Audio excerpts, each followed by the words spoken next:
जो 94 अरब का बोझ अभी भी कम होकर भी इतना बड़ा बोझ बाकी है, तो ये इसको अब आप बताएं कि हाफ या जीरो तक कैसे लेकर आया जाए। जो 4 डिस्कोस को प्राइवेटाइज करने जा रहे हैं, क्या इस तरह के इकदाम से कोई इसका वे आउट निकल सकता है? ये 4 डिस्कोस वो हैं जो कदर बेहतर कारकर्दगी कर रहे हैं। इसको भी स्टैंडिंग कमेटी में मीटिंग में मैंने कहा था कि भाई आप अच्छी कारकर्दगी वाले को क्यों पहले बेच रहे हैं? आप जो बिल्कुल वर्स्ट हैं, जो बोझ हैं, अजाब हैं, उनको आप पहले प्राइवेटाइज करें। लेकिन इनका ये कहना था कि नहीं, हमने कस्टमर अट्रैक्ट करने के लिए अच्छे प्रोडक्ट को सामने लाना पड़ेगा। और ये 4 डिस्कोस जो हैं ये वो हैं जो कदर बेहतर कारकर्दगी कर रहे हैं। बहरहाल अब वो एक टास्क दिया है उन्हें, वो कर रहे हैं। अब देखिए उसका क्या नतीजा होता है। लेकिन हम ये जरूर कहेंगे कि बिजली की गलतियों का, पावर सेक्टर के ब्लेंडर्स का गलतियां भी नहीं। आज हम सब और हमारी सनत, हमारे घरेलू सार्फिन, हमारी इंडस्ट्रियल एग्रीकल्चर सेक्टर सब जो परेशान है वो इसी वजह से है।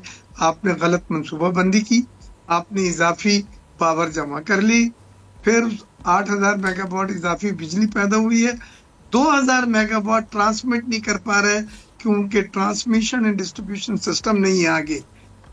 उस पुराने सिस्टम पे डालते हैं तो उड़ जाता है।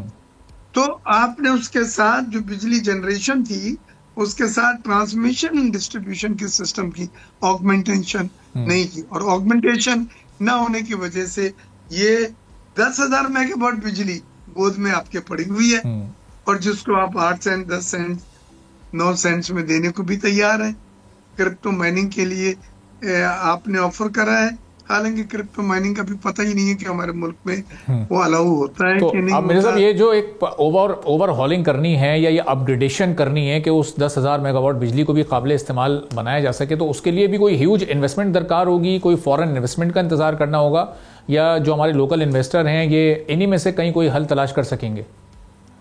देखिए, IPP के साथ एग्रीमेंट रीनेगोशिएट करें और उनको कहा कि जो पहले हम कैपेसिटी चार्जेस आपको देते थे, चाहे बिजली लें या ना लें, अब उसके बजाय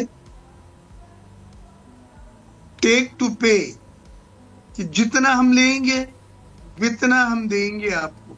तो ये एक चीज की है, उसमें कुछ एग्रीमेंट साइन हो गए जिसको हम नजरसानी शुदा एग्रीमेंट कहते हैं, वो साइन हुए हैं। और उसके साथ हमने कोयले से चलने वाले जो प्रोजेक्ट उन पे पाबंदी लगाई है कि वो लोकल कोयला ले तरका।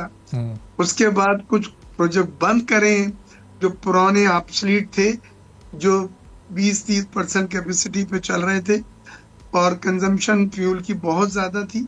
फिर हमने फर्नेस ऑयल के चलने वाले प्रोजेक्ट को डिस्करेज किया है। तो ये तमाम चीजें तो हुई हैं, लेकिन इसमें अभी तक वो रिलीफ नहीं मिला। ये IPP के जितने नेगोशिएशन हमने किए थे उससे 1 रुपए का शायद उन्होंने इम्पैक्ट डाला था बिजली की कीमत कम करने के लिए। तो मजाक है। सब्सक्राइब करें और बेल दबाएं ताकि कोई खबर रह न जाए।